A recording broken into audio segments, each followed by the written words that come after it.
Hema committee റിപ്പോർട്ടിൽ 4.5 വർഷമായിട്ടും നടപടിയെടുക്കാതിരുന്ന സർക്കാരിനെതിരെ രൂക്ഷ വിമർശനവുമായി ഹൈക്കോടതി. പോക്സോ ഉൾപ്പെടെ ഗുരുതര കുറ്റകൃത്യങ്ങളെ പറ്റി പരാമർശമുണ്ടായിട്ടും എന്തുകൊണ്ട് നിശബ്ദമായെന്ന് കോടതി സർക്കാരിനോട് ചോദിച്ചു. സർക്കാരിൻ്റെത് അതിശയിപ്പിക്കുന്ന നിഷ്ക്രിയത്വമെന്നും കോടതിയുടെ വിമർശനം. ഓഡിയോ വീഡിയോ തെളിവുകൾ ഉൾപ്പെടെ റിപ്പോർട്ടിന്റെ പൂർണ്ണരൂപം പ്രത്യേക അന്വേഷണ സംഘത്തിന് കൈമാറണമെന്ന് ഹൈക്കോടതി ഉത്തരവിട്ടു. ശ്രീകാന്താണ് വിശദാംശങ്ങളുമായി കൊച്ചിയിൽ നിന്ന് ചേരുന്നത്. ശ്രീകാന്ത്, ഈ വിഷയത്തിൽ കേസെടുക്കാൻ കഴിയില്ല, നിയമപരമായ പ്രശ്നങ്ങളുണ്ട്, പരാതിക്കാരെ പറ്റി സൂചനകളില്ല, ആരെപ്പറ്റിയാണ് പറയുന്നതെന്ന് റിപ്പോർട്ടിൽ സൂചിപ്പിക്കുന്നില്ല, ചില പരാമർശങ്ങൾ മാത്രമേ ഉള്ളൂ, വ്യക്തമായ തെളിവുകളുടെ അടിസ്ഥാനത്തിൽ കേസെടുക്കണമെങ്കിൽ ഈ റിപ്പോർട്ടിൻ്റെ ഉള്ളടക്കം പോരാ. അങ്ങനെ 100 ന്യായങ്ങളാണ് സർക്കാർ വൃത്തങ്ങൾ പറഞ്ഞത്. ഇതിൽ കേസെടുക്കാൻ കഴിയില്ലെന്ന നിലപാടിൽ ആഭ്യന്തര വകുപ്പ് ഉറച്ചു നിന്നു. സജി ചെറിയാനോട് ചോദിക്കുന്ന ഘട്ടത്തിലൊക്കെ ഈ റിപ്പോർട്ട് കൊണ്ടൊന്നും ചെയ്യാൻ കഴിയില്ല എന്ന നിലപാടാണ് അദ്ദേഹവും സ്വീകരിച്ചത്. അവർക്കൊക്കെ കിട്ടിയ വലിയ പ്രഹരമാണ് കോടതിയുടെ പരാമർശങ്ങളും ഇന്നത്തെ ഈ നടപടികളുമെന്ന് നമുക്ക് നിസ്സംശയം പറയാം, അല്ലേ?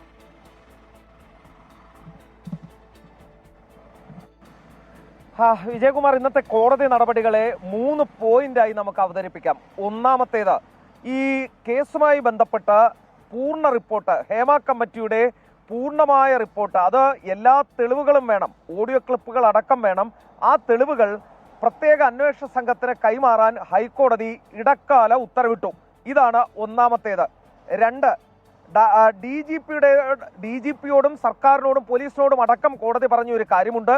ഈ റിപ്പോർട്ട് കിട്ടി ഇത്ര നാളും നിങ്ങൾ ചെയ്ത കാര്യങ്ങൾ എന്തൊക്കെ, നിങ്ങൾ എന്തൊക്കെ നടപടികൾ സ്വീകരിച്ചു, അത് സംബന്ധിച്ച് വിശദമായ സത്യവാങ്മൂലം അടുത്ത തവണ കേസ് പരിഗണിക്കുന്നതിന് മുൻപ് കോടതി മുൻപാകെ ഹാജരാക്കണം.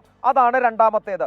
മൂന്നാമത്തെ കാര്യം, ഈ ഹേമ കമ്മിറ്റി റിപ്പോർട്ടിന്റെ പശ്ചാത്തലത്തിൽ ഒരു നിയമനിർമ്മാണം വേണം.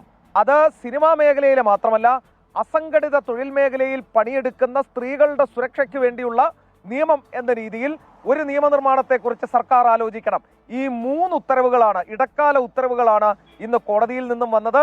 അതിനിടയിൽ ഒട്ടനവധി പരാമർശങ്ങൾ, രൂക്ഷമായ വിമർശനങ്ങൾ, നിർദ്ദേശങ്ങൾ, സർക്കാരിന്റെ മറുപടികൾ, വനിതാ കമ്മീഷന്റെ മറുപടി, അങ്ങനെ ഒട്ടനവധി കാര്യങ്ങൾ ഇന്ന് കോടതിയിൽ സംഭവിച്ചു. അതിരൂക്ഷമായ വിമർശനം സർക്കാർ ഏറ്റുവാങ്ങേണ്ടി വന്നു. കനത്ത പ്രഹരം സർക്കാരിന് നേരിട്ടു. പ്രധാനമായും സർക്കാരിനോട് ചോദിച്ചത്, ഈ 4.5 വർഷം നിങ്ങൾ എന്ത് ചെയ്യുകയായിരുന്നു, നിങ്ങളൊരു ചെറുവിരൽ അനക്കിയോ എന്ന് സർക്കാരിനോട് ഇക്കാര്യത്തിൽ ചോദിച്ചു. സാമൂഹിക പ്രതിബദ്ധതയുടെ പേരിൽ ഇക്കാര്യത്തിൽ നിങ്ങൾ മറുപടി നൽകിയേ മതിയാകൂ എന്ന് സർക്കാരിനോട് കോടതി പറഞ്ഞു. DGPയോട് ചോദിച്ചത്, നിങ്ങളുടെ കൈവശം 2021 റിപ്പോർട്ട് കിട്ടിയതല്ലേ, ക്രിമിനൽ കുറ്റങ്ങൾ ഇതിലുണ്ട് എന്ന് ബോധ്യപ്പെട്ടതല്ലേ, എന്നിട്ടും നിങ്ങൾ നടപടിയെടുക്കാത്തതിനെ നീതീകരിക്കാനാകുമോ എന്നൊരു ചോദ്യം കോടതിയുടെ ഭാഗത്തു നിന്നും DGP